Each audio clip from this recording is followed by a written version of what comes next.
Sedihnya hati kita ketika melihat Yudas yang dari dalam melihat pelayanan Yesus justru melawan dan tidak mau menerima kasih itu. Saudara, kalau lihat betapa dosa itu besar pengaruhnya. Saya waktu renungkan firman Tuhan ini, saya begitu mengejutkan melihat Mazmur 115. Seorang yang berdosa, hati itu udah kebal, saudara. Kita jangan ngomong deh jadi orang Kristen. Berhala, berhala, berhala. Lalu berhala itu di luar. Enggak. Berhala seringkali di dalam. Berhala yang di luar bisa disadari. Yang bentuknya itu batu, pohon, kayu, yang lain-lain segala macam, saudara. Berhala-berhala yang ada bentuk-bentuk yang Alkitab udah bilang, ya firman Tuhan bilang, jangan membentuk apapun yang menyerupai apapun dan sembah dia. Jangan. Oh, kita tahu, kita sadar, kita bisa peka. Oh, itu berhala. Tapi pertanyaannya, ketika saya renungkan firman Tuhan ini, saya masuk hadirat Tuhan. Tuhan pimpin saya terkejut, saudara. Ketika saya renungkan betapa jahatnya dosa, betapa pengaruh dosa itu begitu jahat. Ketika saya renungkan bahwa dosa ini membuat orang memberhalakan sesuatu, saya terkejut, saudara. Justru Tuhan pimpin saya ke Mazmur 115 ayat 5-7. Saudara pernah gak merenungkan berhala itu dari Mazmur 115 ayat 5-7? Apa maksudnya? Saya diajar begini, saudara. Saya dapatkannya begini. Kalau orang udah begitu dipengaruhi dosa, contohnya kehidupan Yudas, begitu dekat sama Yesus, melihat pelayanan Yesus semua. Tapi kalau orang udah dipengaruhi dosa, tertutup hatinya dengan kasih Tuhan, itu orang itu bisa punya mata, tapi gak punya belas kasihan. Dia punya mata lihat kebenaran. Orang mau melayani, pecahkan narwastu, mengurap Yesus, matanya bisa melihat uang, bukan lihat pelayanan. Saudara, dia punya mulut, saudara, dia bukan memuji Tuhan, memuji sebuah pelayanan datang ke Yesus. Wanita pecahkan narwastu, wanita itu urapi Yesus, pakai mulut dia bisa tegur orang. Hei wanita, itu narwastu mahal, ngapain kamu pecahkan? Saudara lihat jahatnya mulut, punya mulut, tapi udah gak bisa berkata yang tepat. Saudara, dia bisa mendengar, ngikut Yesus pelayanan. Orang buta berteriak, Rabi, Rabi, Yesus anak Daud, tolonglah aku. Diam, jangan berisik. Dia suruh orang diam loh, saudara. Saudara lihat, telinganya gak bisa mendengar lagi jeritan, tangisan. Begitu beratnya orang buta itu mengalami kondisi kebutaan, minta-minta di jalan. Yesus anak Daud, bisa berteriak Yesus anak Daud. Dia dengar, Yesus dengar. Tapi lihat, dia bisa bilang, diam. Jadi, kalau orang dikuasai dosa, punya telinga pun gak bisa dengar. Saudara, dia punya tangan pun udah gak bisa ngerasakan meraba. Saudara, dia punya kaki pun gak punya belas kasihan. Ikut kemana-mana Yesus pelayanan dalam perjalanan. Tapi kakinya menuntun dia pergi ke bait Allah, ketemu imam-imam untuk jual Yesus. Itu, lihat dosa betapa pengaruhnya. Saya bacakan Mazmur 115. Mempunyai mulut tetapi tidak berkata-kata, mempunyai mata tetapi tidak dapat melihat, mempunyai telinga tetapi tidak dapat mendengar, mempunyai hidung tetapi tidak dapat mencium, mempunyai tangan tetapi tidak dapat meraba-raba, mempunyai kaki tetapi tidak dapat berjalan, dan tidak dapat memberi suara dengan kerongkongannya. So ini sama dengan apa? Apa ini? Sama. Saya lihat waktu saya jalan, lihat boneka, punya mata, punya mulut, punya telinga. Nggak bisa mendengar kok, nggak bisa lihat. Punya telinga nggak bisa dengar, punya mulut nggak bisa berkata, punya telinga nggak bisa dengar, punya mata nggak bisa lihat, tangan nggak bisa raba. Boneka. Dipakai oleh iblis, orang yang dikuasai dosa, seperti bonekanya iblis. Hidup, semua orang lihat dia hidup. Tapi saudara tahu, hati udah nggak peka. Semua panca indera nggak peka. Itu hidup, tapi sebenarnya mati. Saudara tahu, dosa, upah dosa adalah maut. Maka ketika di Taman Eden dikatakan, waktu engkau makan buah ini, engkau mati. So kalau orang dipengaruhi dosa, kelihatan hidup, tapi mati. So Yudas sama sekali nggak menyadari, gua ini nggak ada apa-apanya.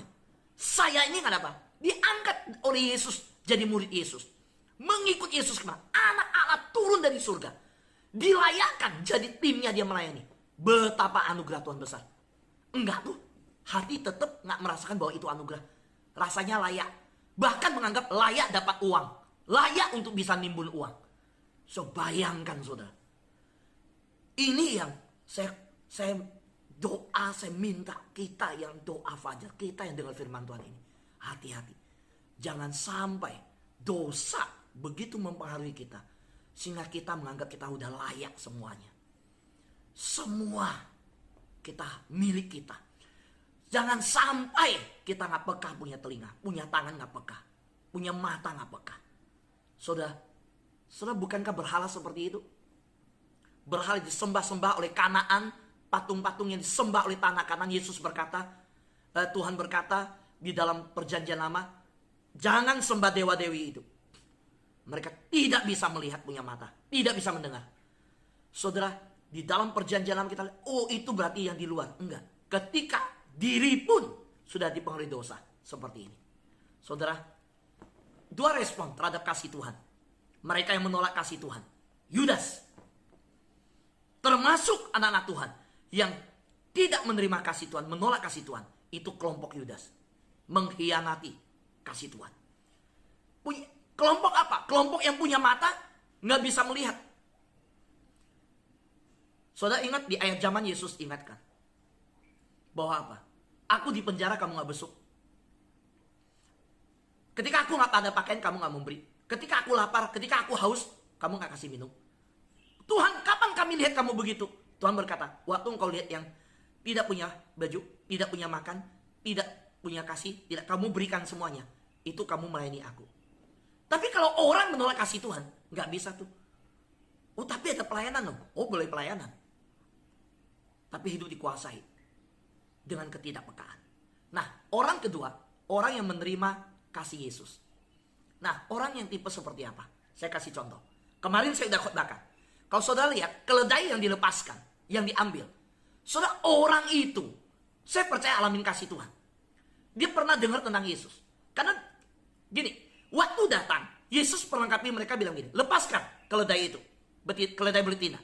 Kalau pemiliknya bilang, menegur kamu, bilang, guru mau pakai. Saya mau tanya, jawaban guru mau pakai, waktu mereka jawab guru, berarti orang yang punya keledai langsung tahu mereka, gurunya mereka siapa?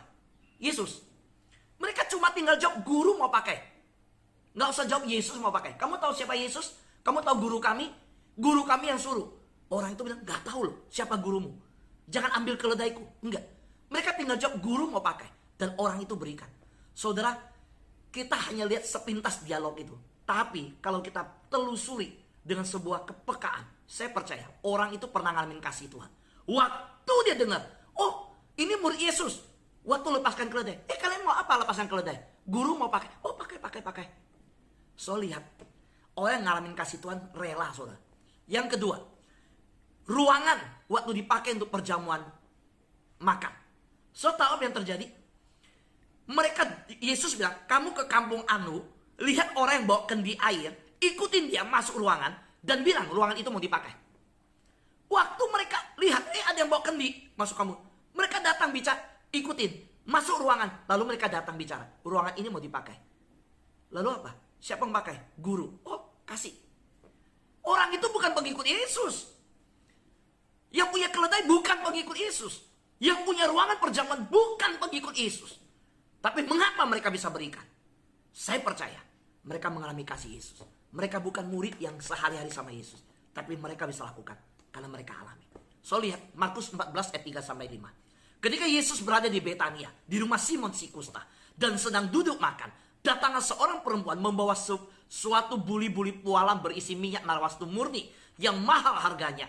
Setelah dipecahkannya leher buli-buli itu, dicurahkannya minyak itu ke atas kepala Yesus. Ada orang yang menjadi gusar dan berkata seorang kepada yang lain, untuk apa pemborosan minyak narwastu itu? Sebab minyak ini dapat dijual 300 dinar lebih. Dan uangnya dapat diberikan kepada orang-orang miskin. Lalu mereka memarahi perempuan itu. Siapa yang ikut memarahi? Yudas. Orang pelayanan dimarahin sama dia. Orang hati tulus datang ke Yesus, dimaki-maki sama dia. Orang melayani pecahkan narwastu mahal. Dia bilangnya apa? Boros duit. Dia bilangnya apa? Bisa nolong orang miskin. Lebih jahat lagi, pakai nama orang miskin untuk nutupi hati nurani untuk menutupi busuknya hati, untuk menampilkan hebatnya kemurahan hatinya. Jahat minta ampun.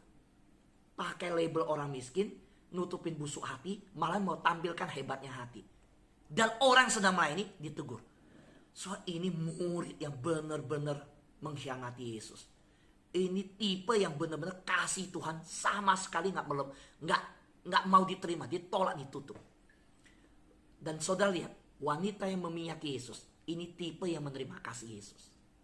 Orang kalau terima kasih Yesus, nggak pernah mikir harga kok.